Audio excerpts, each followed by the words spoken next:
Touchdown.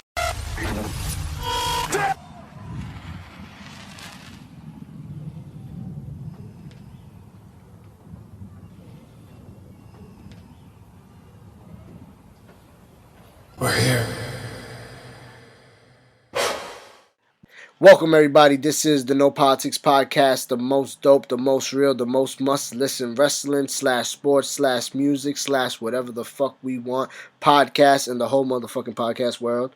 I am your host, one half of the team, Faking No Moves, and as always, I'm here with my co-host. Working Genius. Was good, everybody? What's up? What's up? We're back. Last week was a very, very big week. We had Wrestlemania. We went live on the Instagram. We had a lot of interaction with a lot of our followers, and we just want to say thank you. We appreciate everybody who tuned in and who was live with us and interacted with us. And yeah, man, it was very cool, man. I'm fucking feeling what WWE's been doing this week. How about you? I'm feeling what WWE's been doing. I was feeling what we did more. I wanted to get into that a little bit more. The IG live session was dope. It was a lot. Like, I didn't know what to expect because you go into it and you're like, oh, well, are people really going to interact with us? Who's really going to be tuning in? Yeah. You know, shit like that. It's like on even my personal account, I've never done an IG live. Word. Because I don't want to be in there and like 5 people are watching, and then it's 3 people watching, and then 4 people. Like, so it was kind of, I was interested to see, and I was pleasantly surprised.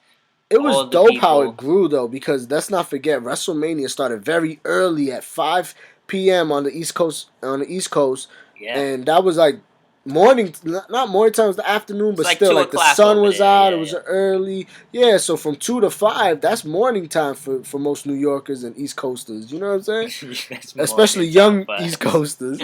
yeah, especially on a Sunday. On a Sunday too. On a Sunday, yeah, come on. So and people started joining in little by little. There were people from all around the world, and by the end of the night, we had a ton of people interacting and commenting with us, and it was a dope night. Yeah. But let's talk about the action. What happened? We have to talk about WrestleMania. We have to talk about Monday Night Raw. It was a big Monday Night Raw. We have to talk about Smackdown Live, and we got a superstar shakeup coming up. So that's whatever that's means. Very intriguing. But WrestleMania definitely kicked it off well. There was plenty of historical moments. I said it throughout the whole live. Like, we are witnessing history. And I think that was like the big takeaway from WrestleMania and Sunday night. History. I mean, there were some big moments, and a lot of people came into this one and were iffy on the card and maybe some of the lead ups, but man, we got a hell of a show. And let's not forget, you beat me in the guesses. Let's not forget, I crushed you in the guesses. You crushed me. Right? I actually, but I got Neville right, and I get a half a point because my boy Mojo Rawley. No, you don't. Stop and then yourself half a point. You know what? I'm gonna give you a full point for that because you still ain't beat me. Exactly. I fucks with you though. It's all right. But what a fucking night! Big win, so yeah, we were drunk all IG live. Word. It was a great time. By the end of it, it was just I loved Mania. Mania was just, we're not even talking about the action, just the experience of it. We had people over. I felt like we had even more people watching just because of the IG live. And it was great. Playing our drinking games. Yeah. And, we had people who haven't watched WWE in 12 years come over to your house and watch it. Nick, let's shout him out. Our boy from our fantasy football league, your close friend. He was watching with us and he enjoyed it. We also had Ken, your other close friend, who came over. He hasn't seen it in a long time, so that was dope. Man, where to start though? Because we had Dean Ambrose was on the pre-show, which was originally supposed to be the women's match, and the women's match actually ended up being the last SmackDown match right before Goldberg and Brock Lesnar. No, so wasn't it right before the main event? Was it? Yeah. It was after Goldberg? Didn't it get pushed like crazy far back? It did, man. It did. It did. I'm I pretty mean, sure. it was crazy. But I guess we have to. We already started with that. So Dean Ambrose, I thought he was gonna give the belt up to Corbin. He didn't. He retained. But when they put him on the pre-show, which technically is still the show, I felt like it's the pre-show, so they're not gonna have him lose it. I knew my pick was gonna be wrong, and it was a good match.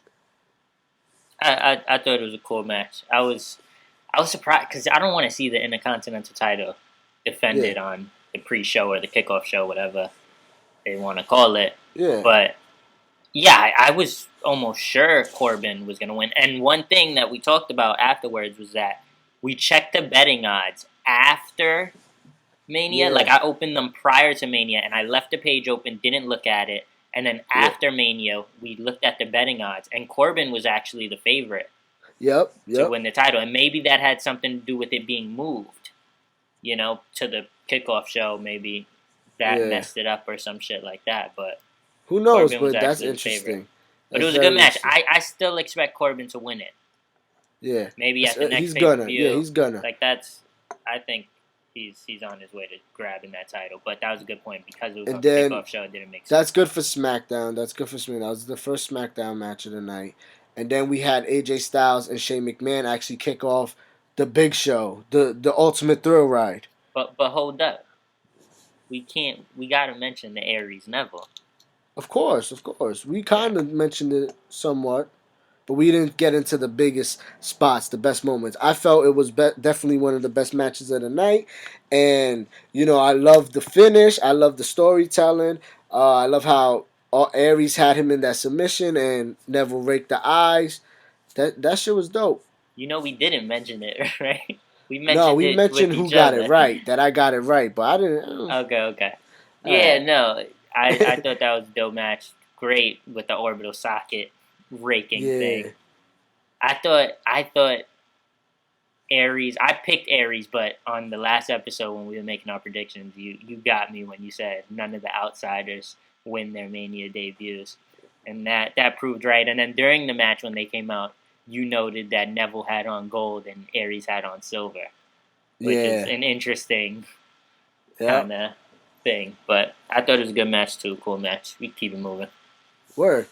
Uh, and I also said that Neville would stake his claim as the king of the cruiserweights, which Yeah. Corey Graves and me had that same statement in common. Which I do say a lot of things that the commentary team be saying afterwards and stuff. That'd be crazy. No Give matter this man how. give this man a job is what it Word, sounds like word. you saying. But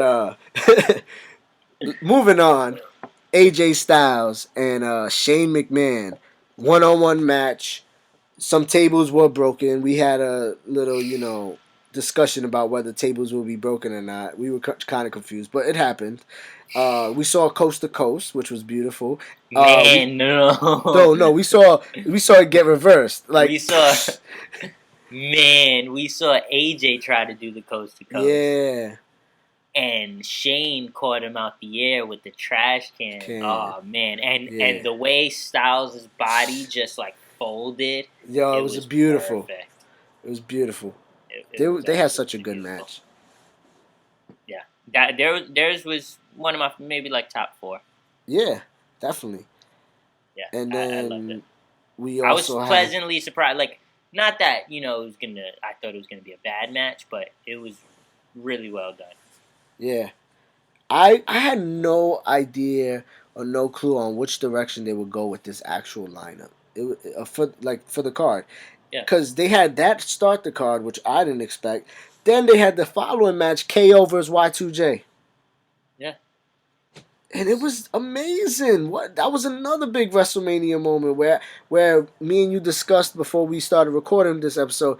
KO kicking out and not even kicking out, breaking the count by touching the rope with one single finger. That It was was fucking amazing. beautiful. Like, if no one popped for that, then you're not a fucking real fan, man. Because that was beautiful, yo. I love that moment, and I love that fucking match, man. Bro, the IG Live was even dying at that. Yeah. Bro, it was such a beautiful KO kind of moment. It was amazing. Yeah. Like, Yeah. I was like, all right, he's going to grab the rope. Like, in some way, I was like, all right, he's going to put his foot on the rope. Just the finger put it absolutely Oh. over the top. It was beautiful. Yeah. It was a masterpiece. And you Yep. know what it actually just reminded me of? The art piece. Oh, The yeah. Jericho Owens art piece where they have their fingers out to touch each other. Wow. That's crazy. That's kind of awesome. But yeah, that was an awesome match too, man. Like, and at this point, we were both 2 for 2 on the main show matches. Those were the two obvious ones, I would say. Yeah. Owens winning, Yeah. Styles winning. But yeah, as far as the way the card was set up, yeah, it was. I mean, even the main event wasn't what we thought the main event was gonna be. Word. That was shocking. Which I got some thoughts on myself, but we're not even gonna get into that yet. So what's next? What else we had after that? Well, we had a bunch of great moments next. I'm trying to remember. Was the tag match next? No, it was the women's fatal 4-way. Yeah, wow. The fatal 4-way was the next match, and at this point, when the lights started dimming, it was already like 7 in the afternoon. It was by the end of the Shane AJ match, we were like 40 minutes past 7. It was almost already. like 8 o'clock. You know what I mean? 7 something. Yep. So what were your thoughts? What did you think about the women's match? The women's match, I loved it. I thought Nia Jax was gonna win though. Yeah, you suck. And she was the first one eliminated. So at that point, I was just like, well, I might as well drink and you know. Yeah, we not only had the winners picked out, but we also, for the elimination match, we decided order of elimination. Yep. And I had a drink for every elimination. Nia as his winner, he was pretty much fucked from the start. I nailed literally every part of it. I even nailed the way Nia went out, which was them all teaming up on her. Yep. And the sad part is I didn't see her get eliminated because I didn't think she was gonna get eliminated first. So I went to the kitchen, like, to pour me a drink. That's and what it was happened. like, ding, ding, ding. Nia has been eliminated. I'm like, what? Already? Too cocky. Crazy, too right? Cocky. You were her downfall. Right? I believed in her. But next year, she's going to have a big year. I feel it. But Bailey, this year, Bailey had a big WrestleMania moment. Yeah, and I wasn't mad at it. I mentioned how it was kind of cool. It was interesting storytelling with the fact that I kept making the joke. She's been pinned by literally all of these women in the last few weeks. Yep. What are the chances in an elimination match that she's not one of the 3 people that are going to be pinned? Because all she does is take pins. Yeah. And she managed to pull it off. It was a true little underdog kind of thing, despite her being the champion. That outlook on it makes it such a beautiful story. Mm-hmm. You know, and I can't be mad at the results of this match. You know, I just really didn't think they would do it, but they did it, and it was fucking awesome. Yeah, I was cool with it because I couldn't even. It was hard for me to think, and I wasn't even confident with Bailey. But I was like, maybe Nia, but damn, really? And then it was like, it's not Sasha. Sasha was the one I was sure it wasn't. Yep. And then I was like, man, they like Charlotte so much, I could imagine them just giving it to her. But then I was like, but that wouldn't even be right. I don't know. So Bailey was like my choice by default, but I wasn't even confident. But I'm glad to see the way it played out. Yep. And then we had another fucking huge moment. Another huge moment in WrestleMania history. The fatal 4-way ladder match for the Raw Tag Team Championship. Oh, you mean the triple threat? You mean the triple threat? Triple threat. Yes, the triple threat. You mean the triple threat match? The triple threat match that we both picked Enzo and Cass to win. But then the New Day came out and had some amazing news. I thought personally that they were gonna. They were gonna insert that they were gonna be in. Yep. It was that or, so in my mind anyway, it was that or And I mentioned it to you when we were just sitting there on the couch. You But were like like, Hardy Boys, yeah. right? And I was like, nah, they're gonna be they're gonna enter it. There's no And way the people in Hardys the are people coming. in the chat were like, "No way, the Hardys are coming." Yeah, and then that Hardy Boy music hit, and Jeff Hardy. I mean, I almost said Jericho. Jeff Hardy and Matt Hardy came out. Man, it was fucking Man, the amazing. pop was crazy. Just, oh man, it was so big time. What a fucking moment! And at that point, everyone in Vegas lost their money. Yeah.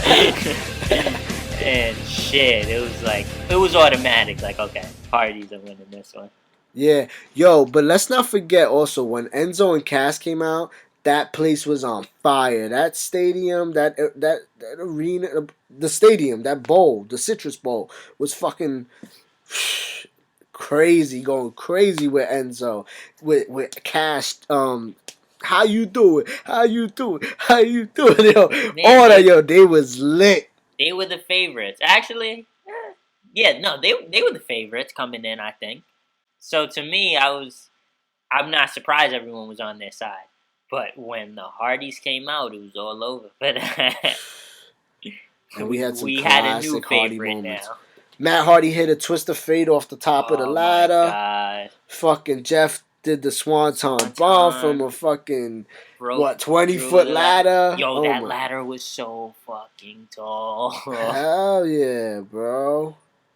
It Man, was they amazing. definitely made a mark as soon as they came back. Like, Oh man, they they're gave us gonna everything we would have wanted. yo, they're definitely. I can't wait for man. Just I want them to still do more classic things, but like I'm just picturing. Imagine when they're in the Hall of Fame. That Yep. moment, what that moment's gonna be like, you know? Yeah. So that's cool because you always think about the guys that the WWE have had on their show and who left the company and then come back. You know, it's always just such an amazing moment because it's like these are WWE guys, and let's not forget that they went outside the company and still were great. You know what I mean? Yep. It's like they just don't need the WWE, but when they're on in the WWE, it's just a whole nother level, and Yeah. it's amazing, and it just puts more into their greatness and their history and their legacy that they leave within the business, you know? Yep. Absolutely. So that was a great moment. And then we had Miz and Maurice versus John Cena and Nikki Bella. Oh shit. Man, and my favorite part about this was not the match. It was the crowd being absolutely in love with the Miz. yeah, that was crazy. You know, at this match, I didn't really have no stock in who won. I knew like it would be Cena and Cena and Nikki. But I expected a different kind of match. I kind of tuned out and went off to the side for a minute, but I was kind of paying attention. I thought it would be more competitive, but it kind of was whack out. Like, basically, I liked the fact that Miz was looking good. The crowd was in love with him no matter what. He was beating Cena up, and then Cena just gets one AA and boom, puts him out. yeah, it was. I thought it wasn't well done. It just reminded me of Cena and Nikki's match against like Carmella and Ellsworth from SmackDown a few weeks ago. Like it was just mad simple. Just Yeah. like Miz got his work in early, but it wasn't like a ultimate thrill ride kind of a match. It wasn't back and forth. It wasn't. It was just a very typical Cena kind of match. It's crazy to me how Mm. WWE kind of flipped it though, and like the best thing that came out of this was what happened on Tuesday. And kind of at the same time, what happened on Tuesday has nothing to do with this, but somehow they made it. You know what Oh I yeah, mean? yeah, exactly. But Which we'll get we'll into. get into that when we talk about SmackDown. Yes, but Um, I love that the crowd just loved the Miz. yeah, I thought that was awesome for him. But let's talk about what really matters. We I got to talk never about in a what. million years thought John Cena was gonna ask fucking Nikki Bella to marry him. Man, that's It cheap. happened. It That's happened. cheap. It was cheap, but like, of course they would, you know. I guess, What do you mean? Of course they were gonna do it at Mania. bro. I seen that show, man. The way John is, I couldn't believe he Yeah, cracked. I can't but believe she cracked him. But not even to go that deep into it. But I don't want to go too far ahead. But what Miz said on SmackDown seemed so accurate when he said, "Of course he proposed. We backed him into a corner." Yeah. That feels like the fucking truth. And not to How are you mention gonna that make fun of it and bring that much attention to it, and then him not do it? and let's not forget Nikki's previous feud with Natty, and Natty was bringing that John will never marry you. Yeah, You know? John was feeling the pressure. This is, All right? John was feeling the pressure. So Yeah. I mean, she should have said no. No, I mean it is what it is. But we went from that low point to a That was a low very high point. point. Wait, Huh? would you consider the wait? Are you considering the proposal a low point or the match? The match was a low point. Everything that happened that I thought night the with match that was match. weak. The Everything. build up was so much better than the match. Miz was great. Miz was great. I gotta give Miz his credit. He had a great WrestleMania moment. Yeah. But he always has to fall to the expense of John Cena. It's like exactly what he says in all his promos and all that, whether it's a work or not. Like whatever it is, man, it's very interesting. But I thought there was a low Miz is point. awesome because he's But right. The high point that we got taken to is Seth Rollins versus motherfucking Triple H, who I said were gonna steal the show and be the match of the night. I still think they were match of the night. Yeah. I think It was I think they amazing. were my favorite match of the night. Huh? I think they were my favorite match of the night. Bro, because they had a great technical storytelling moment. Like they stole the show, bro. It was amazing. Man, the best part was the sledgehammer. Like I knew, like Yeah. the whole time I'm watching it, I'm like, this is gonna be such beautiful storytelling. It's gonna be such beautiful magic they're about to create in this ring with the sledgehammer somehow getting involved. Yeah. And Rollins is gonna end up with the sledgehammer at some point somehow.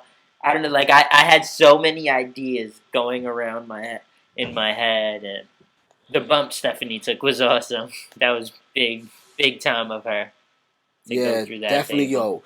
that was awesome. That was awesome. And then the final cherry on top, he hit him with the pedigree for the 1, 2, 3, Yeah. and that was crazy too, because we can't not forget throughout the whole night, WWE has always created and throughout the night they played amazing packages about the feuds.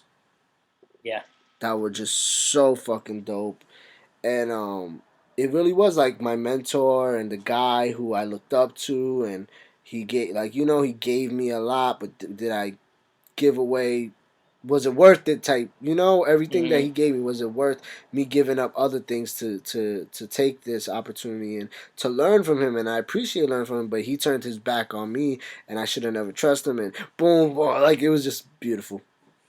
It was for as badly as people were like, man, their feud needs to end. You know what I mean?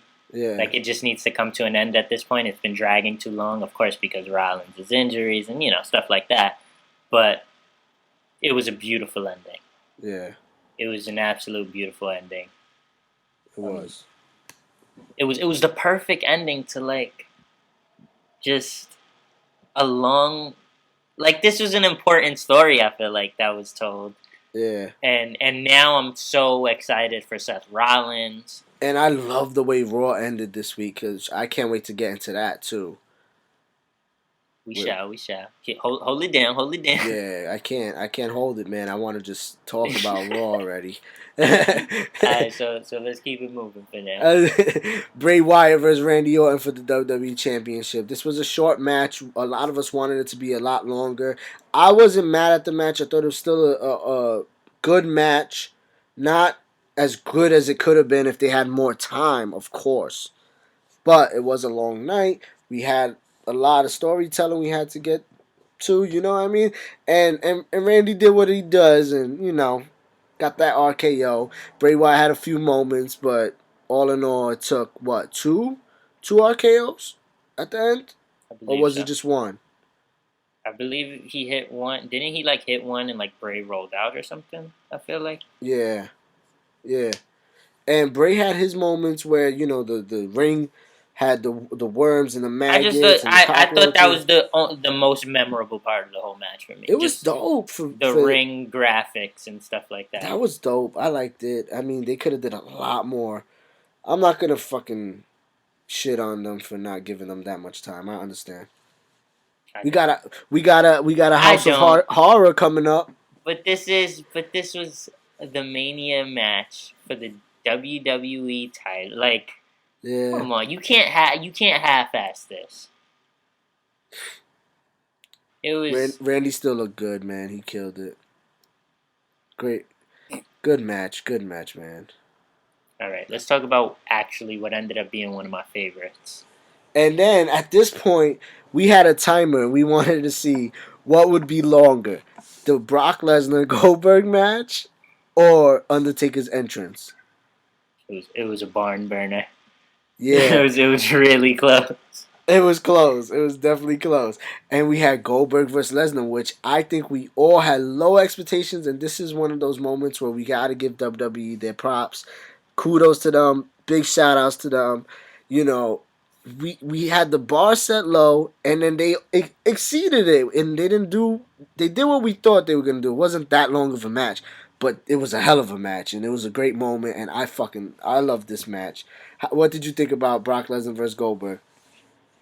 Absolutely loved it. If Rollins and Triple H is number one, this is like right behind it. Yeah, Just they yeah, gave us like we weren't expecting much, like you said. So it was easy for them to give us so much more than we expected. Bro, it was awesome. Like I could watch this match over and over, I feel like. Because it's yeah, short, so that's good. But also just okay, it starts off right quick. What, Germans? Boom, we were drinking yeah, like crazy. We were drinking for every German. yeah. We had a drink Suplex. very German. So we were falling behind early. Boom. Lesnar gets hype after like the third German, The turns second, his back for a second. yup, 1 second he turns his back. spear.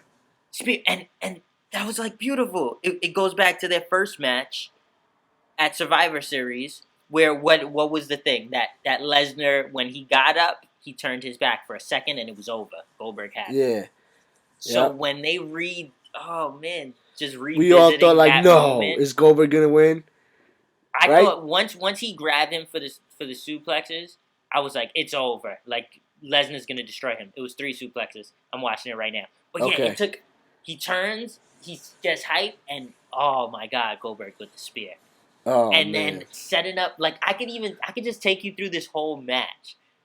Like it's hits him with a second spear. They roll out. Hits him with the third through the Do the barricade. thing, yeah. Just awesome. And then they get back into the ring, and what does he do? Oh, he Suplex sets up. City. He starts setting up for the jackhammer, and then Lesnar sets up for the he breaks out of it, sets up for the F5. Goldberg spears him again off the ropes. No Lesnar way. comes off the ropes. It's not a big spear. It's like it's almost like a spine buster. It kind of looked like Yeah, yeah. kind of just like a little takedown. And then this is the moment. This is the big moment. I think where Goldberg sets up for what looks to be the finishing spear, and Oh yeah. Lesnar hurdles him. And jumps over Just fucking fucking Goldberg's spear. Come on. beautiful. I heard the fucking crowd going crazy as well. Cause That bro, I went yo, crazy. It was beautiful. Like I didn't like we all thought like all Lesnar has to do is just dodge a spear, but to hurdle the fucking spear was yeah. absolutely That was insane. another classic WrestleMania moment. I mean, believe it or not, I hear a lot of people saying that WrestleMania was decent, like not even all that, and I'm like, yo, I thought this was one of the most historical, like, storytelling WrestleManias ever. You It know, was this is up there. yeah. I think it's not getting as much credit as it deserves.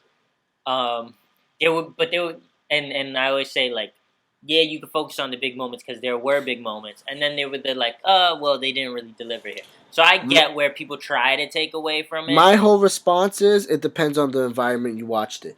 if you were home by yourself, lonely, fucking all those hours just fucking watching it in a dark fucking room or just bored as shit, or you know what I'm saying, like not in a great environment, then maybe it was decent to you. But if you were in some good company with other people who love wrestling and you could throw your ideas off and react, you know, with these people to what's going on, then you probably enjoyed it as like you know what I'm saying, like OD. Yeah. Dead ass B. All right. No, but yeah, it was. I thought it was great. I thought it was great. I'd give it like a 7.5 or a 7, I'd something say like that. eight, Something like that. 8 out of 10. I'm more of a harsh grader than you are, Yeah, I know. so But he hurdles him and then what? Suplex City time? delivers like 7 suplex. I don't know. It was a lot, Yeah. and then F5 Over. over. It was awesome. It was one of my favorites. Yep. Now, as far as Lesnar being champion, but whatever. That's another. It's a different argument for a different time. But then next we get the 6-pack challenge. Yes. And also, at this point, we were like, damn, they saved it for this long. And we still didn't have Roman and Taker. So now we could get into that because we thought Goldberg and Lesnar was going to end the fucking night. Yeah. And it was Roman and Taker. But when it was all said and done, it was the right call. That was the match that needed to end. It has the most significant fan interest with a character like Undertaker. Come on, in his story, he is what WrestleMania is all about at this point. Like I know they say Shawn Michaels is Mr. WrestleMania, but Taker for the past 10 years has been Mr. WrestleMania. But do they give Taker the main event if he's not facing Roman Reigns? No. No, they give Roman This wasn't Reigns the this main wasn't event. this wasn't about Undertaker. That's where I argue your point. That's where I counter your argument right there. Because if this was Taker Strowman, no.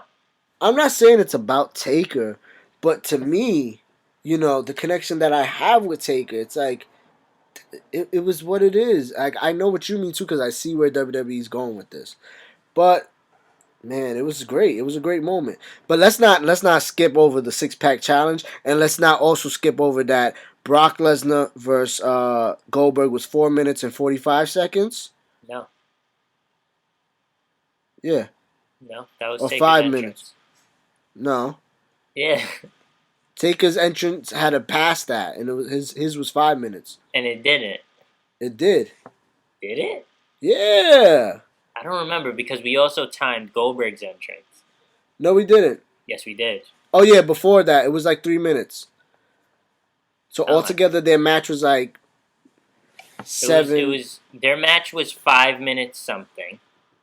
His entrance was like 4 minutes something, and then I don't remember what Taker's was. No, Taker passed it. Taker passed it by like 30 seconds. By like 30 seconds, yeah. So it was like, I'm telling you, it was 4:45, and then it was like 5 minutes and like 5 seconds. Okay. For Taker's entrance. All I know is we drank. A lot. We had to drink again. And we had to drink with the 6-pack challenge. Oh, yeah. Oh, no, we did it because it actually ended up not being an elimination. Yep. It was whoever got the pin. Yeah. Well, I misunderstanding. Yeah, I didn't pay attention to this match. I can't lie. Naomi won, though, and I knew it. I knew she was going to win. Yeah. At this point, I was already losing, and it didn't matter. Yeah. At this point, I was like, Reigns is the fucking main event? Like, that's what I was doing at this point in the night. You're right. I was like, no fucking way are they doing this? And everyone in the IG Live was like, no way. Reigns is the main. Like, niggas. And I was the only one that was like, but Undertaker. Oh man, I was losing my shit. I was like, I love Undertaker. He needs to win. Please. Man. I was just hoping for Taker to get this W, man. Come on. But I knew Reigns was gonna win, which is why that was my pick. So in my mind, I was like, fuck. and doing this bullshit. And how about Jim Ross was on commentary, and it made the match even that much greater. That was big time. That was important. That was important. That was important. That might be my new like thing. Like not that was big. Like that was important. Yeah. Simply put, that was an important thing. That was significant. Like that just made it big time. That made it gave it that big match kind of. But you see why Jim Ross got to come out for Roman. He wasn't. He was coming out for Taker. Would they have had Jim Ross out there if it was Taker versus Strowman? No. Nope. Fuck out of here. Nope, you're right. But guess what, man? See what it's all about. That match was good, though. It was really good. They had a lot of close calls. Taker hit Roman with the tombstone, and Roman kicked out. Like, it was a dope match. They Roman speared Taker through the fucking announcer table. Here was my wish. It became a no holds bars match out of nowhere. Out of nowhere, they always do that bullshit where they just say whatever they want. Yeah. I mean, but whenever they do that, I'm like, it's because they need it. Yeah.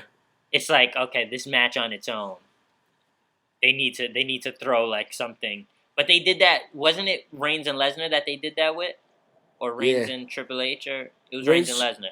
Reigns Lesnar, some shit. It became like a no holds bar or a no disqualification. I don't know. And then that's when Rollins cashed in. I feel like that's Reigns' only. That's Reigns' like cop out. That you got to give him a no holds barred match. Yeah.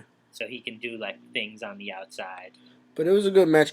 That finish too. You kept mentioning when Reigns hit the ropes like three times. I'm gonna go through it. The first thing I was gonna say was my favorite ending to this, where I would have hated them less, is if they had Reigns win, because he kept spearing Taker and Taker kept kicking out. Yeah. So my favorite end to this would have been Reigns tombstoning Taker. Oh yeah, you kept throwing saying that. his hair back and doing like the whole Taker shit. That would have been a cool visual, but I can't see him doing it. But like because we were talking about, does this mean he's heel? Is he going to be, like, so that would have been like mean, right? Yeah, that would have threw it. That would have threw. I get what you're saying WWE now. Universe. When I was drunk, I couldn't visualize. I was just too. Nigga, every time you thought of Reigns throwing his head back, you got dizzy. Like I was like, what does he mean? No, but yeah, that was my first visual. But the second thing, the way it finished was not bad, because to me, visually, Undertaker just sold it so beautifully. Yeah. And it was that Reigns came off the ropes, ran the ropes again, came off the other side, ran the ropes again, and came off the other side for 3 times. And when Taker kept turning back, trying to turn and catch up with Reigns running the ropes, he was just clearly a step too slow. And it was like a beautiful visual to see him just couldn't keep up. He couldn't hang no more. He just could not hang no more. And when he finally got his head around for the last running of the ropes, spear. That's just what makes him such a great fucking wrestler, man. Yeah. His legacy was really it's set in stone forever. Like, he really embodies what, all of us who connected at a young age from, our generation. He embodies it. You know what I mean? Bro, listen. I remember thinking of this Mania night, and I didn't say it, but I gotta say it now. Just first of all, when it was over, people were talking about they were crying. People were really emotional. It was like, wow, this is it, because Taker takes off his hat, he leaves it in the it was, and people were talking about crying, and we all took a knee in the crib, like we was in the living room taking a knee in front of the TV, like we were drunk. Yep. I'm sure we wouldn't have did that if we weren't drunk. but we all got down on a knee, took a knee for Taker. And I gotta say, at my very first Mania event, The one thing I remember, I don't remember anything else from that event besides who I was with. I must have been 3. But the one thing I remember is Taker coming out, his entrance, all the lights going out, and me crying. That's my very first wrestling memory. Wow. And now to end Taker's career, I might as well have been crying in the same way I was crying at his entrance in my very first wrestling memory. This made me feel that same way. And you were there live. Yeah. And Yeah. oh man. The crazy thing is, my very first live appearance, like, I was much older. I wasn't 3. But, not to veer off too far, but this is going to be a quick story. I was, like, around maybe 9 years old or something like that. And my first one was at Madison Square Garden, and Kane took off his mask for the first time. So that kind of impacted me. I was like, oh, snap. And I just was hooked. Ever since then, I just, like, even more than what I was previous to that moment. But, that just gave me a great idea. Both of our first moments had two wrestling moments had the brothers. We are the Brothers of Destruction live. It has been birthed on this podcast. We changing the name. No, just on the No fly. Politics We changing podcast. the name. The Brothers of Destruction. Yo, and that's crazy because Undertaker's been Smackdown. I feel like for most of his time, and Kane has been Raw. The Big Red Machine. Yeah. Raw. That's cool. Smackdown guy. That's cool. That's okay, cool. But we see who's better though. Yo, Kane about to be mayor. Don't play with him. Nah, but smart, intelligent machine right there, monster. Yeah, I love Kane. Big ups to Kane and what he's doing. But man, just a beautiful way to end Taker. If this is the last one, you don't think it's the last one? Am I right? Yeah, I don't. I don't know, because everything indicated it was everything the last still does indicate that it's the last one. Like everything I see at this moment, like everyone has said it and mentioned it. Like, oh my God, the headline is Undertaker retired, not potentially retired. Mm-hmm. You know what I mean? Like mainstream, like TMZ and things like that are actually connected with the WWE, even on their website stuff. It's like the Undertaker retired. It's not potentially retired. Will he be back? Do you think? Like with the whole Brock Lesnar shit, there was a thank you Taker moment as well. But they were like, did the Undertaker retire? We don't know. Everything that has come out after WrestleMania is that he is retired. So I don't know, but I could see him still going. Like he's Taker, motherfucker. Like I heard he's gonna have to go for hip surgery. After the surgery, you never know how he's gonna feel.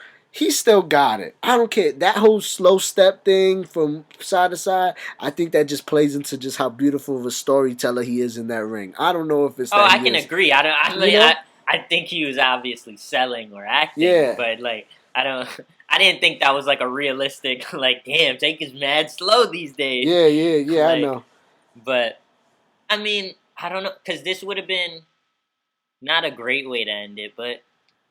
Okay, like I can see it. Like, yeah, like he just left his hat. Like it was, to me this was it. Yeah, to me this was it. That's the whole thing. He even took the gloves off. Yeah. So I don't know. Unless that means I'm taking the gloves off, like how people say, like they're getting serious now. I'm taking the gloves off now, so I'm gonna come back next year, no gloves, and I'm gonna rock someone. The American Badass. Maybe that was the end of the Dead Man. Oh shit. Shit, you just throwing out ideas. Hey. I mean, who's left? You mentioned it before, Cena, Strowman. Nah, I don't think they'd have Finn Balor. Finn, I could maybe AJ. AJ. Come on, we got like a good 5 more years. Nah, I wouldn't even want him to. Right? I just feel like, bad. bro, not him feel versus bad, Finn, but him versus AJ. Yeah, these could be big matches, no doubt. There's still. Well, why don't we do this? AJ and Finn versus him and Kane. Okay. 1 year. You know what I mean? I think I like that. That'd be cool. I don't know if they'll ever do it. Taker has to have a singles to end, I feel like. Yeah. But, I don't know. To me, this should be it. Let's not... Yeah, WrestleMania was great. Now let's get to the Mania Monday. Mania Monday, baby, where they do crazy things. They Where just they so boo, crazy. they boo who they make cheer, They they boo cheer who who they they make love, boo. but they boo him But the every important day, part is every they're week. passionate, they're having fun. Bullshit. And then Roman Reigns comes out to the ring to start the No, no, no, show. no, no, no, no, no. He doesn't. Oh no, We just get 5 minutes of chance. for Taker, and they started with Taker and They all that start with bullshit. thank you, take. They start with Undertaker. They Yep. move on to. Let me. I want to get this right. How's that? Okay, start off with Undertaker for about 3 minutes. Okay. Then they move on to Roman sucks chance right after it. Okay. Then they move Beautiful. on to delete chance. Yeah, I remember. Then they move on to fuck you Roman It was awesome. / you suck. It's like fuck Yeah. you Roman. Roman sucks. Fuck you. Yeah, shit like that. Roman sucks. Just mad booze. Roman, Then if you out there, Roman's come to the out No there. Politics podcast. Roman comes out. Enormous eruption of booze. Yo, it was Every awesome. time he tries to lift the mic to his mouth, Huh? an eruption of booze. I loved what Roman was doing in the That ring. went on for 15 minutes. I loved it because Roman, whether I don't know if they wanted him to come out and be bad or good tonight, on that night, I mean. Well, he's not a bad guy. He's not a good guy. He's oh god. He's the guy, but God, I hate but who knows what Shut they wanted the him fuck to up do? chance as well. Yeah, it was disrespectful. Yeah, But that's the best. Roman handled it well. I think he just soaked in it, shook his head, all right, and it gave a bad guy vibe. And I was like, you know what? Soak it up. Let them have their moment. I think WWE just wanted to let them get that out their system. You know what I mean? Yeah, I mean, I'm glad you mentioned it because I really wondered the same thing. Like, what did they tell him before they sent him out there? Like, were they like, "Yo, they're probably gonna boo real crazy. Just stay there, take it, and deliver this one line when they get this is quiet my enough." yard now. Yeah, Ah, I wonder if that's what they told him. If they were like, "Take as long as you need." It'll probably be about 15 minutes. Like, I don't know if they read the crowd perfectly before sending Roman out there, yeah. but damn, it was very well done. I think they it was very did. well They done. had it planned because why else would they release the 24 shortly before WrestleMania? And then That's what I said, bro. They were just doing that bullshit to try to 'cause they take control of knew- the narrative. But I like how they actually did take control of the narrative and flipped it on them. And just like Well, let I mean, Roman they soak only it in flipped and it then just on- be like, this is my yard, bitch. And like just walk out and then you don't see him for the rest of the night. But they didn't flip it on anyone who's smart enough to know what they're doing. Like, I don't care. I or, liked it. Like, to me, like, that was obvious. They were trying I to take control of liked the it, narrative though. just like they started last year with that bullshit. It's just, I just think it's like a slap to the face. So you didn't like it? I love the moment. I All love the right. chance. No, I'm not saying there's anything wrong with that. I'm talking about, you were talking about them saying they cheer who they normally, that shit, and the WrestleMania 20. Oh, that's a corny ass way of explaining it. That is just corny. That's somebody just who is corny writing that shit. Like I don't pay that shit no mind. I don't take that shit serious when they hate say shit hearing like it. that. It's so stupid. Yeah. It makes me want to turn off their product. Oh, damn. But we got a job to do. I got a job to do now. So I couldn't. But I thought it was a great way to open the show. Definitely. Then we get Matt Hardy and Jeff Hardy defending their belts. First match of the night, which was pretty fucking awesome. They knew what the fuck they were doing. They're like, yeah, we're gonna start off with Roman, pissing them off, and then we're just gonna bring out the Hardy Boys and make them forget. Shut the fuck up. Yeah. Yeah. It's really, fucking really awesome. Well done, WWE. Fuck, you win again. Right? Take my money. I'm Yeah. a bitch. Just take my money. And it was against Luke Gallows and Carl Anderson. They got their rematch. Got their rematch. But yeah, all in all, Raw got their asses kicked as well. But Jeff Hardy, Matt Hardy, they kept the belts. They beat them. They're still the champions. Then we got Neville, Mustafa Ali, which was a dope match. Neville Very underrated fucking match. yeah, he fucking played into the crowd like crazy, bro. It was pretty dope how he went for the arrow, but then like that Mania Monday fucking crazy crowd was ready, and he looked at them and was like, nah. And it was just another way of WWE, like you said, saying, fuck you, give me your money. Yeah.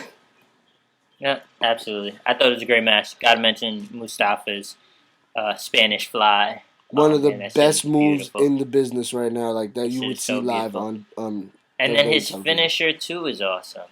Yeah, Like he's awesome. he's awesome. Yeah, Yeah, like he's really good. man, just that's the thing with the cruiserweights is like it's too hard for them to get like more than 2 or 3 to shine at once. You know, like they'll have like they had Jack Gallagher. Watch me not see Jack Gallagher for a minute. Word. You know what I'm saying? It's like they had Tozawa. Now we're not seeing Tozawa for a little while. Tozawa's dope though. Tozawa definitely Of got to come course, back. yo, so many of them are dope though. Like I'm not even surprised when they decide to feature a new one, and like he's awesome. Like because I've seen a lot of them because of the Cruiserweight Classic, and just they're all dope if you give them time and let them have a match. You know what I'm saying? Yeah, definitely. But none of them get that time, and they always decide let's feature this one for now. Let's feature like it just seems so segmented and just divided and broken up. But instead of the red arrow, he hits the rings of Saturn submission. That's what it's called, and that shit's a dope ass name. And Neville's killing it. He's definitely staking his claim as the king of that division. Yeah. And then from there, Raw just kept coming with hit after hit, though. We see a limo pull up. We like, oh, who's that? And it's fucking Vince McMahon. Another big thing, Stephanie wasn't there tonight on Yeah, I Monday mean, Night Raw. Yeah. she was thrown through a table. Yeah, Stephanie nor Triple H, they were both gone, so. But we come back from commercial, and who comes out? The chairman No of the motherfucking chance. business. Vinnie Yes, Mac sir. himself, Vince McMahon. With his strut and Repping shit. New York everywhere he goes. We can't forget that. Vince McMahon's from New York, baby. He got that New York kind of walk. Yeah, that's right. New York don't got one kind of walk. New York just got every kind of like how they say America isn't. It just got mad different cultures. Yeah. That's New York. It just got mad different walks. Like everybody walk different in New York. Everybody got their own shit. But Word. but he comes out, hits the ring, got a Yep. big announcement. Yeah. He has some he has some moments where the crowd was chanting Were Roman you sucks. about to say he had some Romans? Yeah. Oh man. Well, he always has Romans. He loves Roman. It was a Freudian slip. Ooh, I'm having a Roman. God damn it! God damn it! I'm having a Roman. Vince McMahon come through no boxing. Vinnie Mac. God damn it! I'm having a Roman. But just okay. So what's his announcement? Hit us with it. All right, so basically he announces that Stephanie's not there. No one's running the show.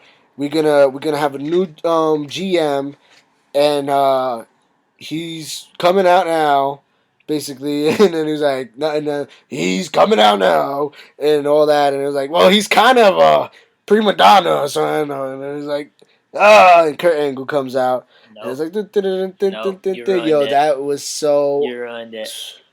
Why? Oh, well, he announced the Superstar Shakeup. That's You why, ruined right? it. Oh, he did that first? Yeah, but you My still bad. ruined it. Doesn't matter. Teddy Long, player. Oh, shit, I You forgot. fucked it up. Oh, I forgot about Teddy Long, Oh my god, bro. that was it. Yo, Teddy Long came out. Yeah. Oh man, that was beautiful. That It- was Hall of was Fame mad Teddy Long. funny. That was so funny because everyone's like Kurt Angle, and he said it too. He was inducted in this year's Hall of Fame, Yeah. and Teddy Long comes out. Oh man, It was an amazing troll. yeah, it definitely was. That's This what one I'm of my saying. You know what I'm saying? That's why WWE knows what they're doing. Vince is such a troll. He's the ultimate troll. I mean, Sometimes it sucks. Sometimes it's awesome. What are you gonna do?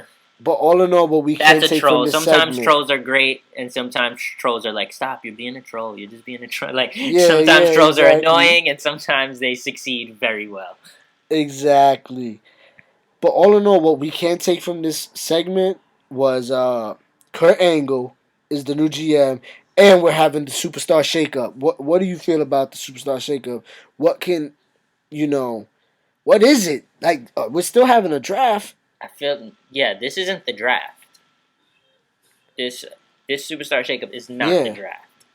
So I don't know. Maybe they put everyone's name in a fucking lottery machine and just each GM pulls a name out from the other brand or probably. something random and shit. But I, oh man, I'm nervous for this.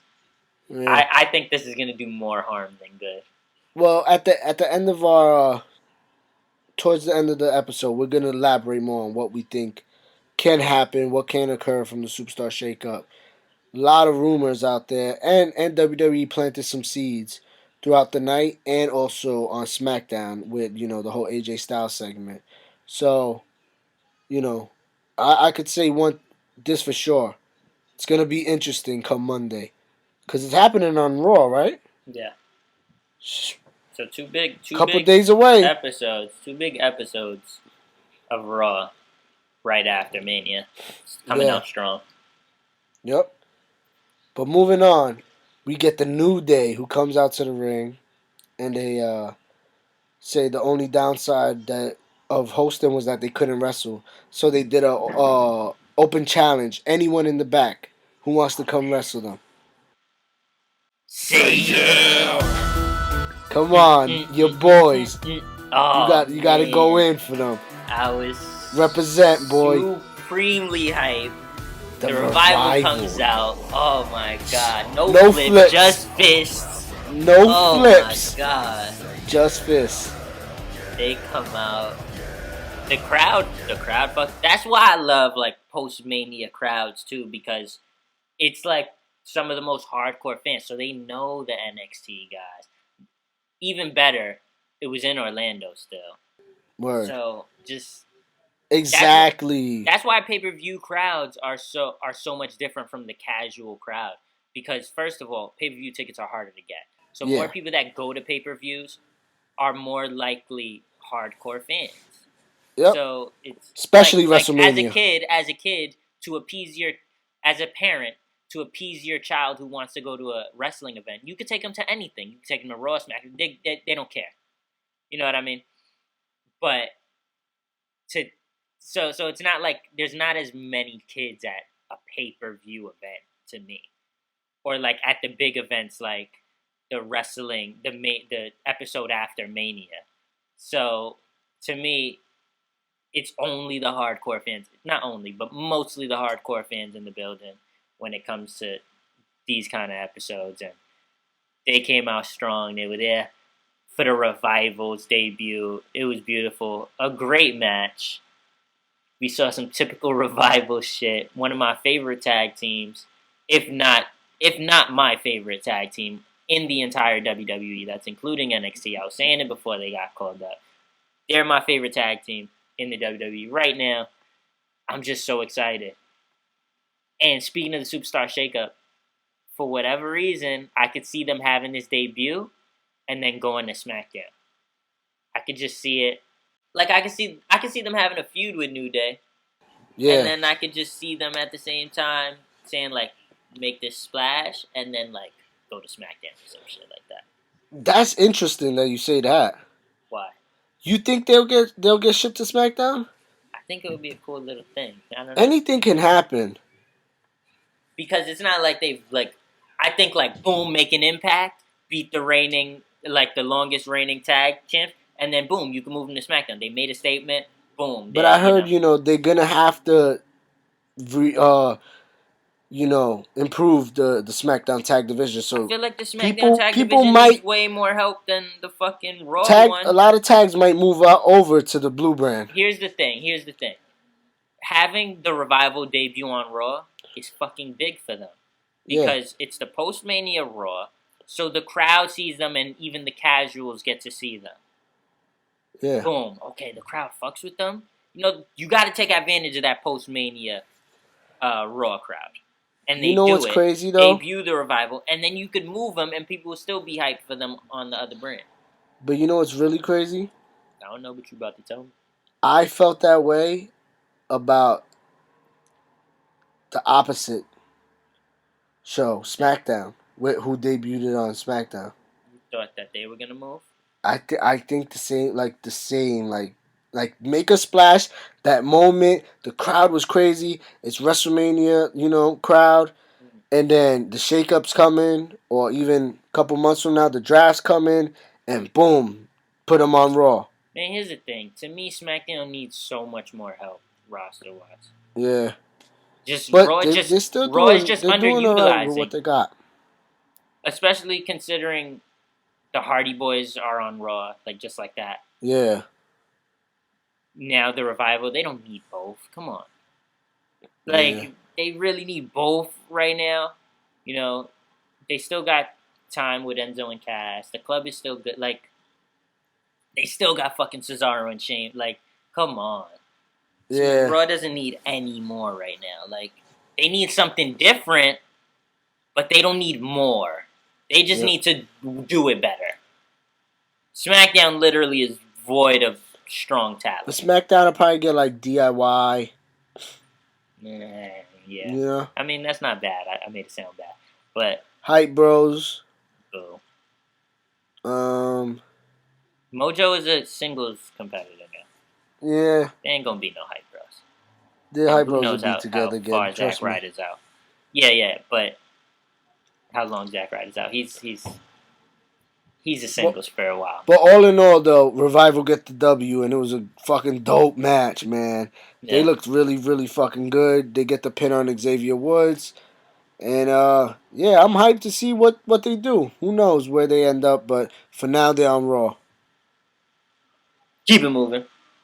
We get a backstage segment: Kurt Angle, Enzo, and Cass. Best part That of the was night. funny. I'm That was overrating funny. it. I'm overrating it, but I'm gonna say right now, best part of the night.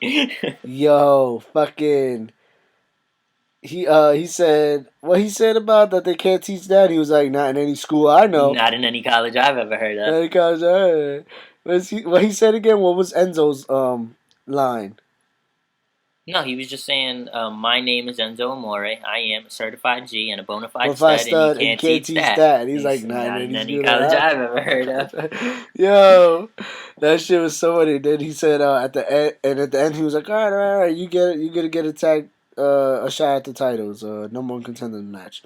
And they walk off. He goes, that's not how you spell soft. Yeah, because Because Cass spelled Cass out soft. spells it out, yeah. Yeah.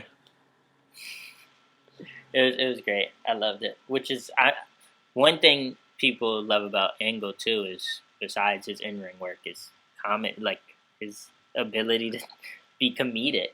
He's Yeah. funny as fuck. So as GM, like I'm excited for all these He looks possible great. He moments. looks great on the WWE camera. Yeah, Right? pause. It was like it was Angle. That was Angle. Like I couldn't believe what I was seeing. I'm so fucking happy for this shit, man. I can't. Excuse me, I'm gonna curse a lot. This just means I'm really, really happy. But this is fucking amazing. This is really fucking amazing, man. Kurt Angle is back on WWE television. So Agreed. happy. But moving on. Oh, we get the 3-on-3 women's match: Bailey, Sasha, and Dana Brooke against Nia Jax, Charlotte, and their third partner, Emma, which was crazy. None of us thought we were gonna see Emma. She popped back up. She wrestled. She looked good, but the good girls got the win. Bailey, Sasha, and Dana, and yeah, Charlotte blamed both Emma and Nia for the loss, Yeah, and I'm then excited for seeing the Nia Charlotte feud. yep, Nia beat down Charlotte. Yeah, and Emma slickly left the ring and ran off. I thought Yep. that was funny. Yeah, that was cool. That was a nice little match too. Nothing big, but they introduced now Dana and Emma into the mix for the women's division. Um, moving on though, we get another backstage segment. Kurt Angle and Sami Zayn, which that was good to see too. And Kurt Angle told Sami Zayn that he displays the three eyes. You know, like Yeah, he put him has. over there. Yep.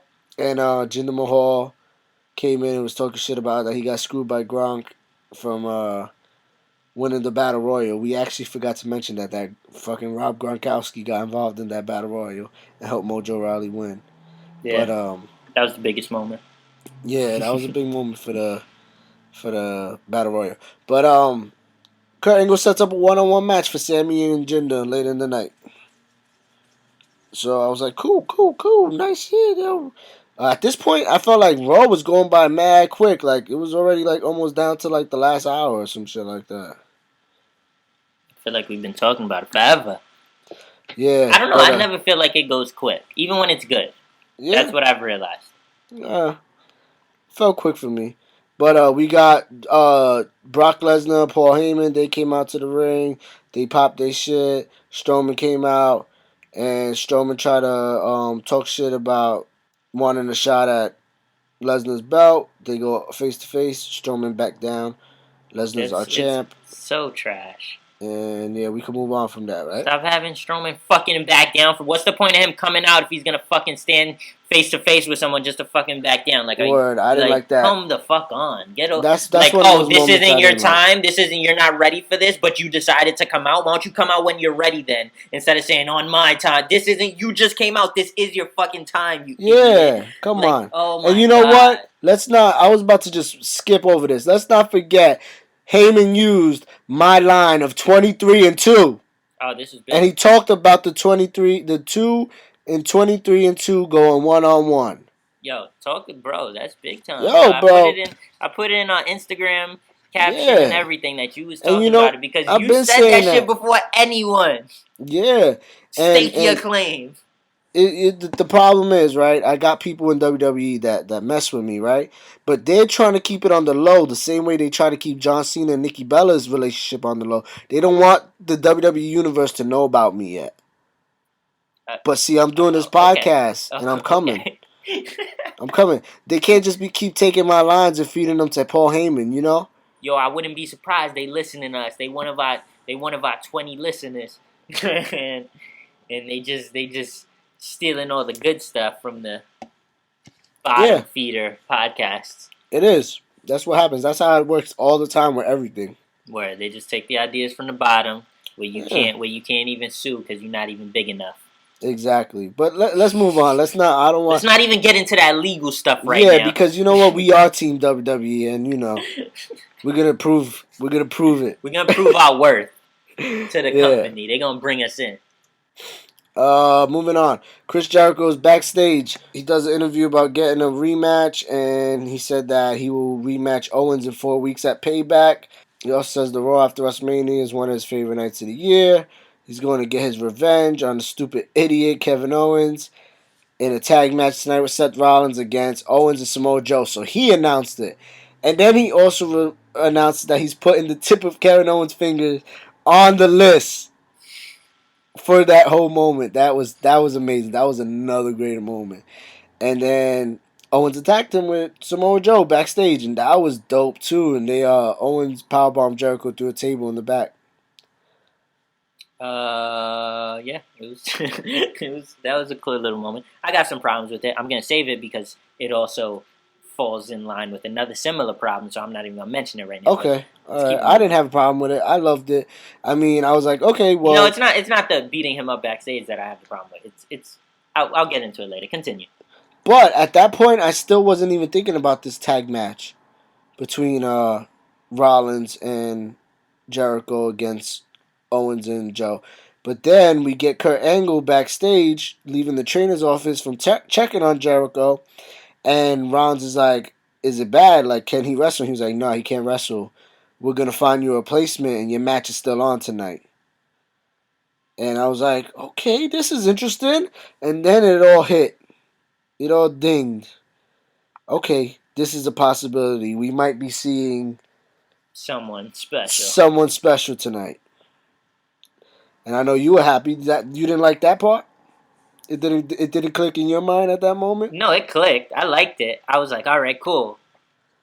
Yep. Let's see. So what do we have after that? It wasn't the main event yet, right? Nope. Sheamus Cesaro versus Enzo and Cass, number one contender Blah blah match. blah.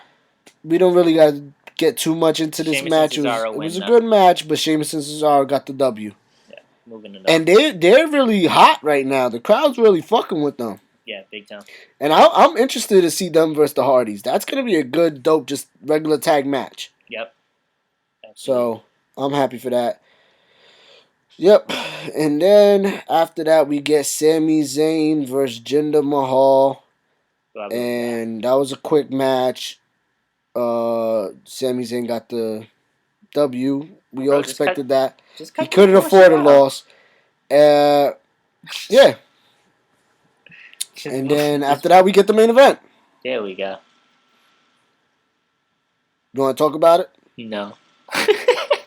How you feel about the main event? Because, as expected, what we all thought, the light bulb that went off in our head when Kurt Angle said he was going to find a replacement had came true. And the demon, the one and only, Finn motherfucking Balor, brought the Made his Balor return. Club to fucking Orlando. Man, Fucking alright. dope. He was my first problem. I didn't like Jericho and Rollins teaming up. I didn't even like that idea. Oh yeah, I Because, remember. You bro, were it like, was- they just fucking had They were beef a a couple month. weeks We're ago. like a month or two removed from them fighting each other at a pay per view, Yeah. and just Jericho screwing him multiple times. Like that Mhm. was, and then like he's checking on Jericho. He's like, "Is Jericho gonna be like what?" Yeah. I guess he just really. They could I have, can't even say at the what. very least, like I could see, like, oh man, I need a partner versus these guys. But Yeah. like, then script it that way. Have him be like, look, I'm not the biggest fan of Jericho, but I need a partner out there. Like, you could script it. Yeah, You know what yeah. I'm saying? But don't be like, oh, is he gonna be okay? Like, who the Like fuck cares? You don't care. Like, Jericho is Yeah. a piece of shit to you. Like, I just because agree. he's a good guy now and he got screwed over by Owens doesn't mean you're cool with him. Like, I hate that they do that. But okay, then we get the return of Finn Balor, which this was done better because in my mind, still the same, but the ending made up for this issue, which we could get to in a minute. But great match. Great match. I don't know how deeply you want to get into the match. My thing that I loved about the whole match is the fact that in that ring showed that we were officially moving on to the new generation. For NXT. The new, era. And it was Bro, four four former NXT NXT champions headlining the Monday Night Raw after WrestleMania 33. That's absolutely beautiful. It's amazing, and I fucking just based off that alone, I'm like, wow, WWE is in good hands. We have plenty more great WrestleMania moments coming up in store for the years foreseeable future, years to come, and it was a fucking awesome match. These guys wrestled their fucking ass off, man. It was so fucking amazing. Now you could get into your problem with Rollins this and was the Balor winning, and then Rollins embracing Balor, and raising his hand and all this, I did showing like good sportsmanship. I did like that Balor was looking at him funny. I did Yeah. like that. That's where I said, oh, they kind of made up for it because it showed that, man, you're the guy that put me on the show. I still got this animosity towards you. You know what I'm saying? So I don't know how I felt about Rollins coming over and lifting his arm. I'm not so mad at it. I thought they made up for it. Having them team was like weird, but Yeah, I feel you. But it was dope just to reintroduce Balor back into the WWE universe. yes. And now we just got some storytelling to do, and I look forward to it. Great fucking episode, though. Besides the whole fucking Braun Strowman bullshit, everything was pretty fucking solid. Yeah. For the night. Especially the ending, especially the beginning, and especially the revival. debuting. Yeah, it was fucking. It Yep. was a lot And of Kurt Angle. Of course, Kurt Angle being the GM.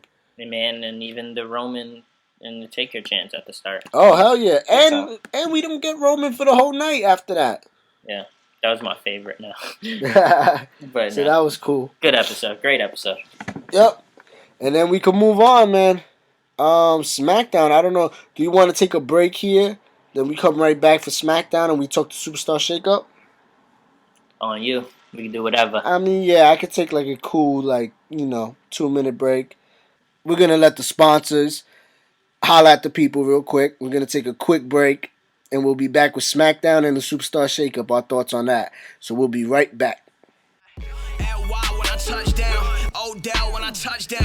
New women had it for a while. Ted drive, switch it up now. I was young, did a fade with it. Now it's Kobe with a fade with it. 60 on a Mary game with it. Ain't no question, I stay with it.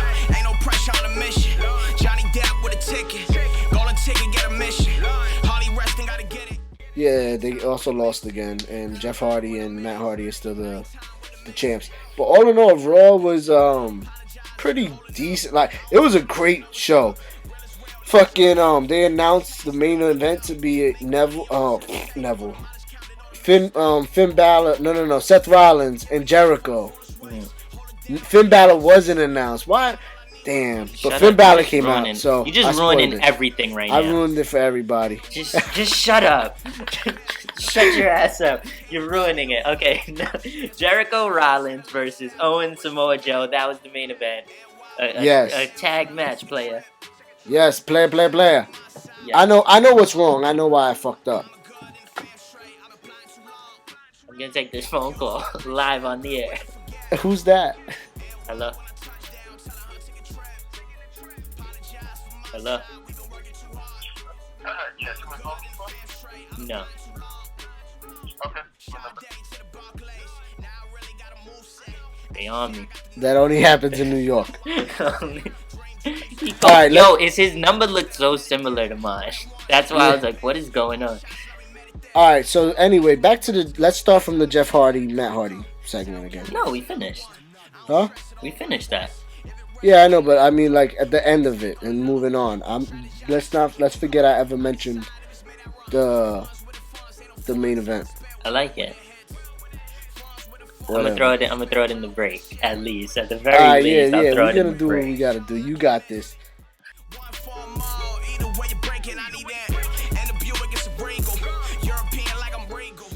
And we're back. Alright, everybody, we're gonna talk about SmackDown and the Superstar Shakeup. To start the night off for SmackDown, we had Randy Orton come down to the ring. Right? He got some boo. He got a lot of boos. He got booed? Yeah. I didn't peep it. He didn't get like incredibly. It wasn't like Roman Reigns boos. Yeah. Or like heel. It was like more boos than cheers though. But yeah, he came down to the ring and he talked about, winning, infiltrating the White family and then beating them. And basically, taking them down from the inside. But Bray Wyatt cut him off. And Bray Wyatt talked about how he's going to, instate his rematch clause and they're going to have a House of Horrors match, which no one has ever seen before. We have no clue what's in store for this House of Horror match. I can't even take a guess. I don't know. He made it sound really fucking good though. Yeah, it was like, a dope promo. House of Horrors. I was talking to someone on our Instagram about this, and he mentioned he doesn't really like these gimmicky kind of matches. I peeped it. Which I agreed with. The gimmicky kind of matches can suck sometimes, point blank. You know what I'm saying? But something about Bray Wyatt being involved with this one made me think maybe he's going to have a hand in the creation of it. You know what I'm saying? So maybe he can make it dope. I hope they don't drop the ball. I feel like they're more likely to drop the ball. I feel like hopefully having Bray in it means that he'll want to be involved in the creating of it, which will hopefully mitigate that risk of it being shitty and them dropping the ball. Yeah. Then I like how after he was announcing it and stuff, the lights went out, and then Bray Wyatt, he was in the ring behind, Orton. Yeah, and he was still on the mic too, and he just says, "I'm Yeah, here," yeah, and then hits him. yep. And then they start going at it. Then Eric Rowan comes out. He has a new mask, which is pretty awesome.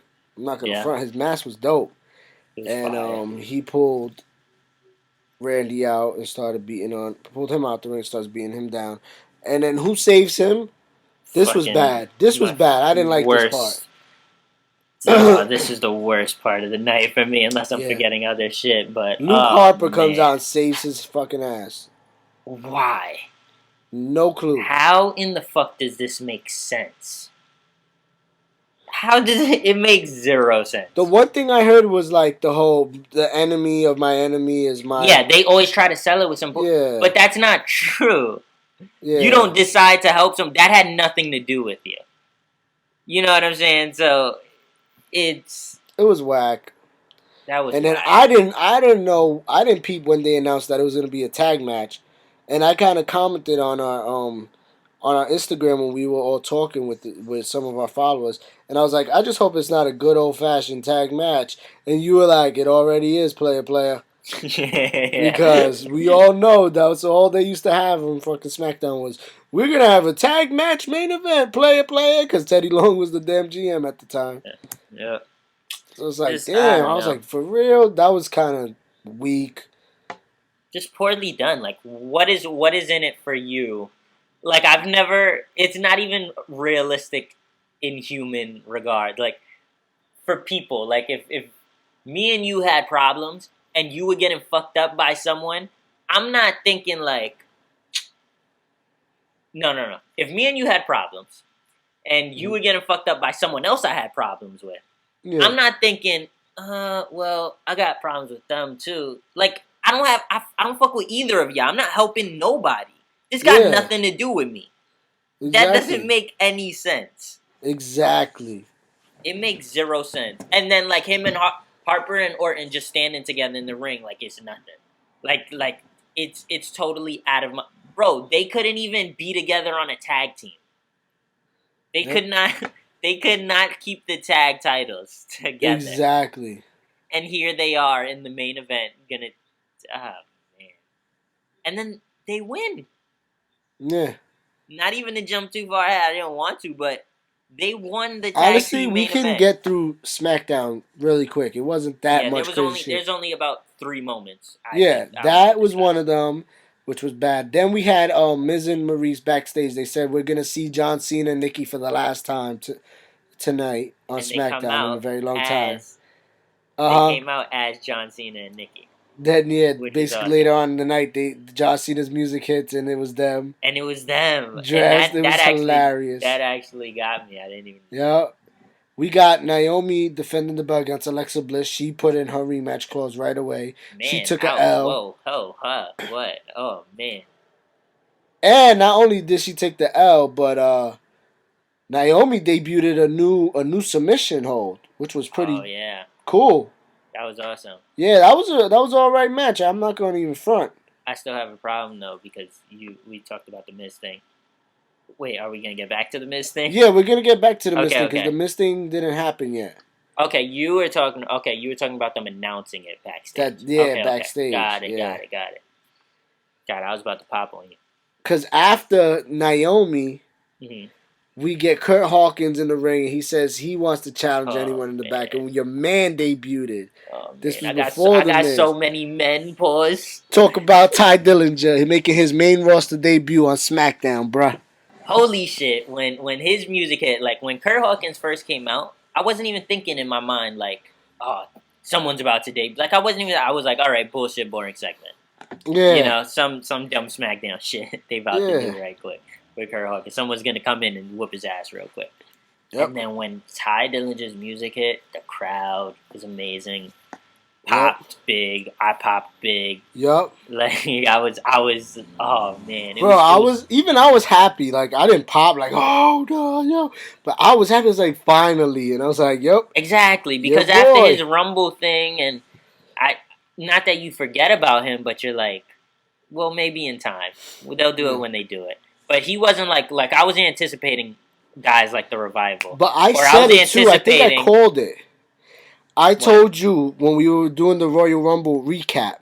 I said, who knows if he comes on the main roster, because they've done it before where they just they debut put him on the Royal Rumble, keep him off TV, and then debuted him after Mania that Monday or that Tuesday. And I said that he could possibly come that day. And look, he came Tuesday. Yeah. And also that just reminded me, Killian Dane was in the Andre the Giant Battle Royal. That was at cool. Mania, so that was kind of cool. But to keep it on SmackDown, but in my mind, I was like, all right, off top, Balor's gonna return after Mania.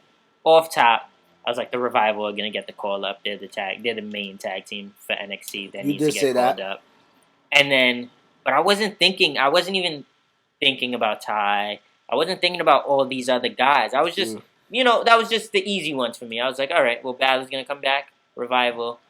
I wasn't thinking too hard about it. Like, I knew, and then with the Hardy Boys returning at Mania, I was like, oh, maybe they're not going to do that much. Maybe they'll roll guys out gradually. Even with the Superstar shakeup, I was like, maybe they don't even debut anyone. I thought maybe Asuka with the belt. I thought Asuka with the belt was a possibility, exactly.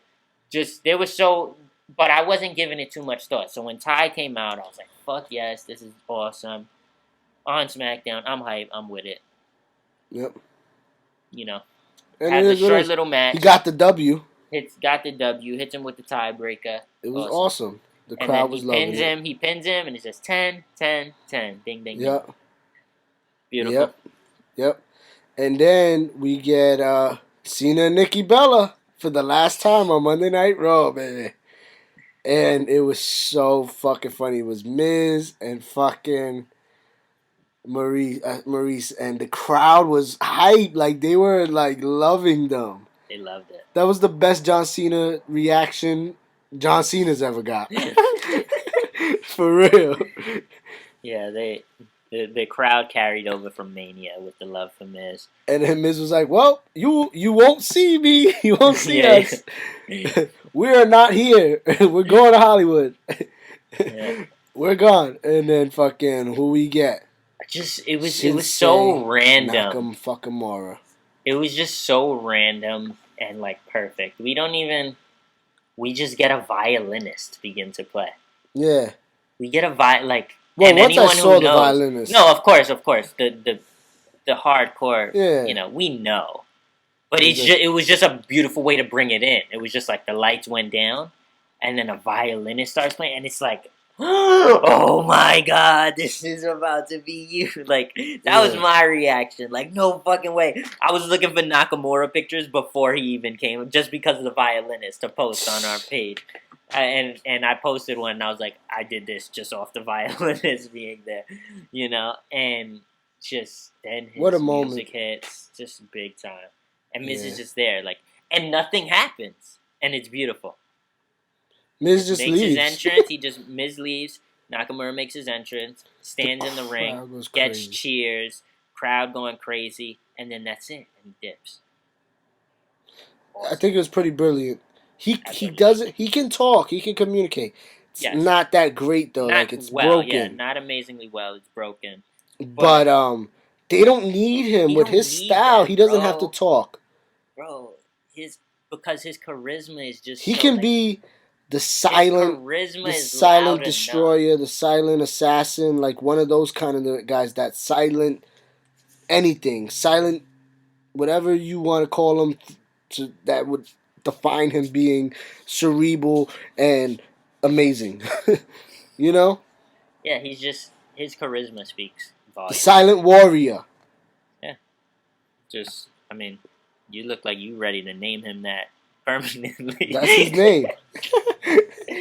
But you should. Yeah, I wish y'all could have seen the look in Faking No Move's eyes when he said that. Like he just stumbled upon a diamond. But just a great moment. Yeah, he doesn't need to say much. We know what it is when we see Shinsuke.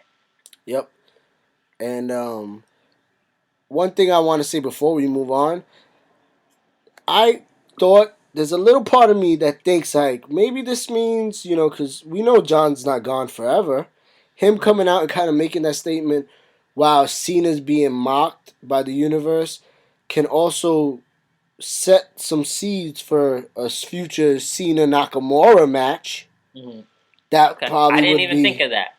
See, That would be my take fucking on it. amazing. My take on it was, man, this is so random, but awesome, because that's like Shinsuke style. Like, fuck Miz. Like, I don't even know who Miz is, whatever. Yeah. But I'm gonna just steal this moment. It Yeah. was just so well done for something so random. Like, Miz got his word off on Cena, and then Nakamura's music hit, and I didn't even get a clear feeling of, oh man, Nakamura Miz feud. Like, it wasn't even a feeling of that.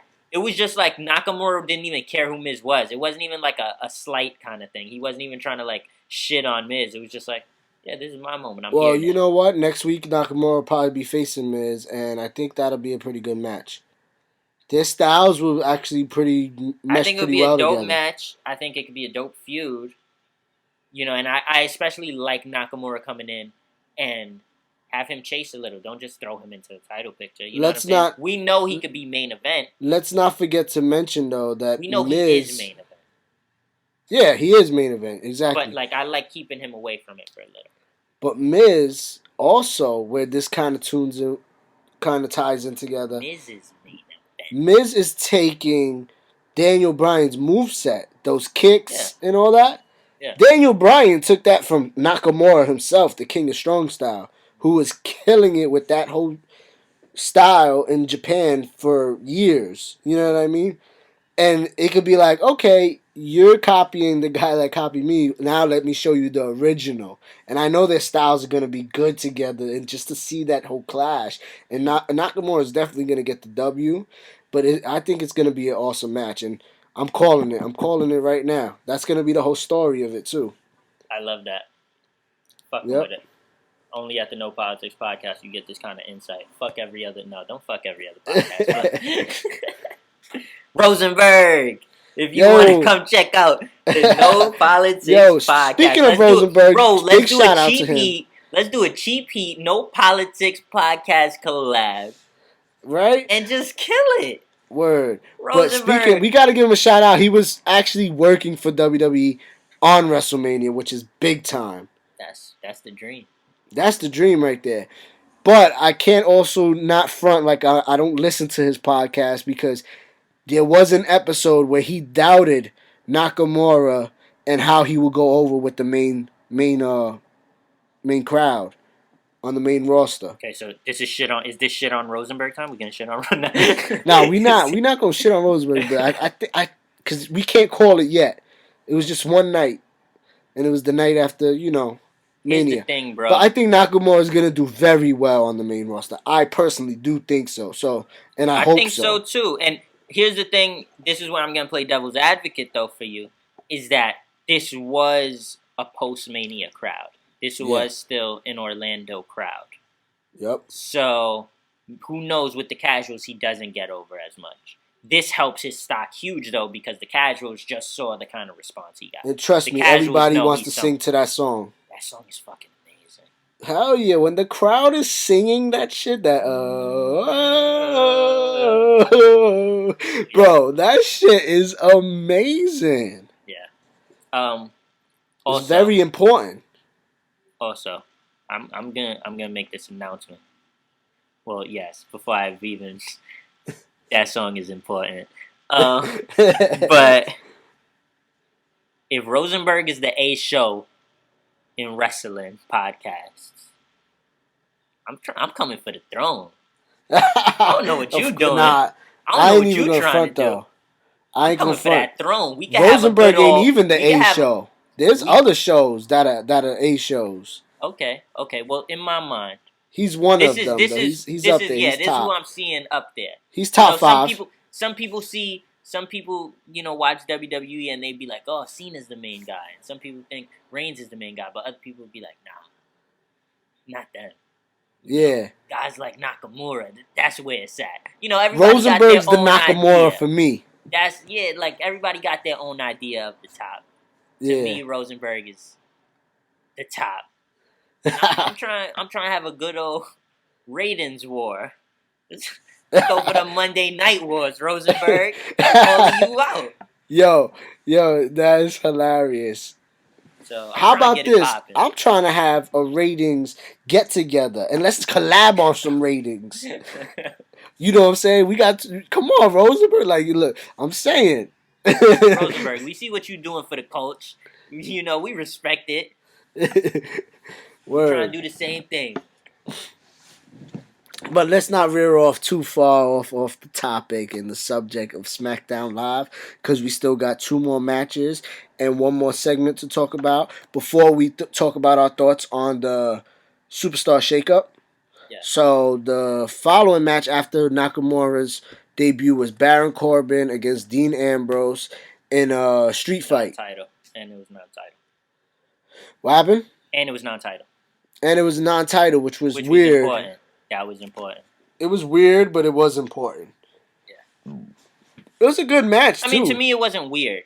Because when we were trying to figure out, is this a title match? Because we weren't sure. I guess we weren't paying attention at the start of the match when they announced whether it is or not.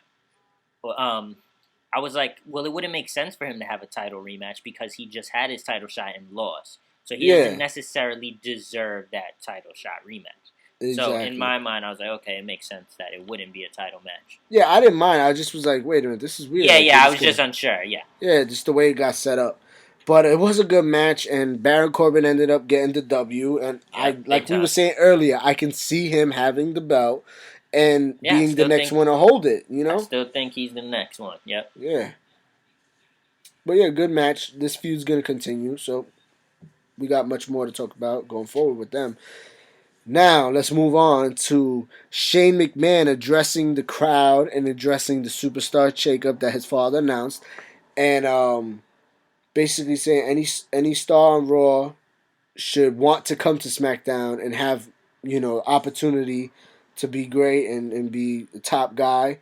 Yep. And then AJ interrupts and comes out and tells Shane, that he don't want to leave SmackDown. This is the house that he built. And he said, and after WrestleMania, he feels like he owes Shane McMahon something. And he puts his hand out, and he shakes his hand. And you can see on his face, he kind of had a black eye. Yeah, a shiner. Yeah. Yep. So that means that was a good match when you see something like that. And it's 2 days later. Yep. Shane earned Styles' respect. That was a dope moment. Yep. Then he kind of does a quick turn, like faked him out real quick. And then Shane was ready, and then they looked at each other. Okay, smiled. Yeah. That was a little moment. I was like, all right, nope, all right, that's cool. This moment told me one thing. He's AJ gone. Styles He's leaving. Is going to Raw. Right? And I hate it. Yeah, I got a nice, interesting twist that I was reading about, though. Maybe the club comes to SmackDown. I mean, I would like that. And that'll help also the tag division. Yeah, I can agree with that. I would be fine with that. Because to me, like AJ said, it seemed like his farewell to talk about, what SmackDown did for him. And, he ends off on good terms with the commissioner of SmackDown. It just seems like, all right, yeah, they're going to take him off SmackDown. Even though he said all these things, I would love to come for SmackDown. Whatever. And then this will set up, I actually read this part, that AJ going to Raw would set up his displeasure being on Raw and then possibly something with Kurt Angle, which would be fucking amazing. Let's not get it twisted. But I would prefer, if Styles is the face of SmackDown right now and Cena is fucking gone, why would you take Styles away from SmackDown? It's like you want to see it fail. This is why Styles is gone. Styles is going to Raw too. And now this just made me think about his attire going into his Mania match. He had half blue, half red. Yep. So, that's crazy. Yeah, no. And also, Kurt Angle has been saying his last match he would want to have in WWE would be either against AJ Styles or John Cena or something like that, he said. We'll go with AJ. Yeah. AJ would be But good. he's been adamant on AJ. Like, I would love to face AJ. One last time on WWE for the first time in WWE. You know. Here's what I would prefer. If they're going to bring AJ over to Raw now, do it. Have him have his problems with Angle, right? Then have AJ get drafted back over to SmackDown, even though he creates, even after him and Angle have their displeasure. You know what I'm saying? After they have their animosity towards each other. Yeah. And then you could build off that, and then you just have like a big time Mania match for AJ where he fights Angle, even though they're on separate brands. You know what I'm saying? Like, do that for, build it towards, long term for Mania. I feel AJ's probably But gonna he should not be have mostly on nothing SmackDown. with Kurt Angle till Mania and probably stay on Raw. I would hate that. I would hope that he could. I don't know. I just hate the idea of Who him being knows? off SmackDown. Listen, best case scenario, he stays on SmackDown. Club comes over, and then in the draft, he gets drafted to Raw. Then he shows his displeasure. But at that point, we're already going into SummerSlam, and we're on the road to WrestleMania. You know what I'm most excited for? I'm excited for Survivor Series this year. I can't Why? wait to see the Team Raw versus Team SmackDown teams. That's Like, even gonna though be there's a cool. lot that could be shaken up before then, but just when you look at the rosters, let's say right now, you got Styles, you got Nakamura.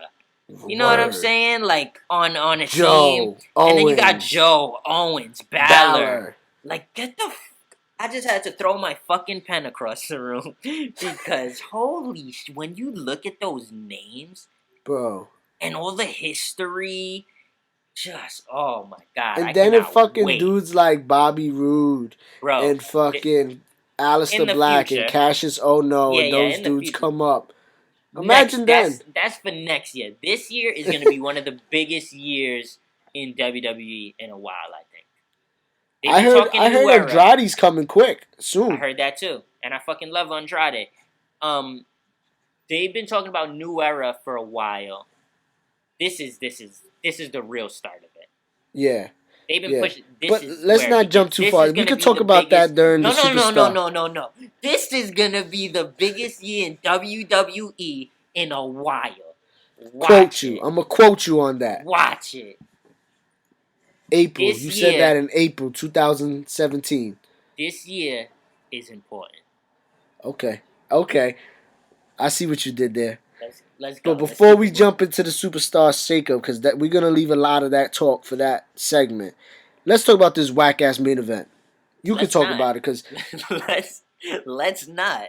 because it was just whack and Bray Wyatt all in all left his fucking man Fedolo in the ring to get fucked up. It's so stupid. It's like Eric why the Rowan fuck does returns for everyone- what? Why the fuck does anyone want to ever help Bray Wyatt? Bray When left he him for just dead. Shits on them every time. It's so stupid. It's just so stupid. Like, okay, Rowan just came to help him, and Bray just shitted on him again. Who the fuck Right? is gonna like Bray Wyatt as a patriarch, as a leader? Like, Yo, they're just, who does Randy drop the belt to though? that's what I was thinking too. Because first of all, Bray I could get it mentioned back. I could understand that, but at the same time, now Nakamura's here. no, leave Nakamura out for a while. AJ has to stay if he's gonna get the belt back. I think it would be age. I would hope. No, I just want Bray shouldn't have Ambrose, lost it. Like, here's the not thing, not no. Ambrose. That's my point, though. Bray shouldn't have lost it. To me, Orton. What is Orton gonna do as champion? Like, not that he obviously has been champion, but like, what the fuck is even next for Orton as a champion? Just why even have Bray lose it? Like, I don't Yeah. even see the logic there yet. Maybe there's still shit to come, but I have no clue when you ask that question. I have really zero. Me neither, who's gonna me be the neither. next champion. It was a rhetorical question. Yeah, let's. Now we I'm can gonna move just on. cut out all of my potential answers there. You're gonna be like, so who even wins it next? And I'm gonna just be like, anyway, so let's get into the Superstar shakeup. Shakeup. I'm just gonna cut it all out. No, but all right, let's talk about this shakeup. The shakeup. We already talked about it and pretty much what we think is gonna Yeah, happen. but let's talk about whatever's left. So Andrade being one potential call up. Yeah, Andrade could definitely be one potential call up. Who else? I know there was Um, another name I read. DIY, like I said, That's okay. I didn't read that, but I but could see that. they said Elias Sampson. That's the other name I read, which I'm not Since too he did excited get for. a But loser leaves town, he lost that match yeah, against so Cassius. loser leaves town and goes to the main roster. Yeah. Yeah. Yay! Yeah. And then loser's gonna leave the main roster in Yeah. a couple months because his character's never gonna get over. Yeah. I'm sorry to just get so dark, but Yeah. what else can we expect? I don't even know what the fuck it's. I don't even know what it's gonna be. I threw out the idea about just lottery balls with everyone's name and for I'm the hearing separate Charlotte. rounds. I heard Charlotte. I heard Charlotte goes Bliss to and SmackDown. Charlotte swap. Mm-hmm. But Or Sasha. I heard Reigns might go over to SmackDown originally, but now they're thinking let's keep Reigns on Raw and get AJ Styles. Like, oh my god, Just shit on SmackDown more, right? yo, bro, it's so stupid. If I'm really into. I don't even have too much speculation that we haven't already mentioned. We've mentioned the Styles thing. We've mentioned now Andrade, Elias, Bliss, Charlotte, DIY. We mentioned the potential revival. I thought that maybe they'll Switching go brands, over. yeah. Or I thought maybe it's a possibility that Nakamura could have just debuted since he didn't get into any action or have a physical altercation with anybody, and then the shakeup comes in, he's already boom now on Raw. Well, here's the thing, because if they take Styles, then to me, Nakamura has to be that next guy to take his spot. You can't fucking take Nakamura too. Yeah. So I don't know. I just really hope they don't shit on SmackDown for this thing. Maybe Strowman goes to fucking SmackDown. That'd be Sami crazy. Zayn. Sami Zayn is the one that I always think of going to the other brand. Yep.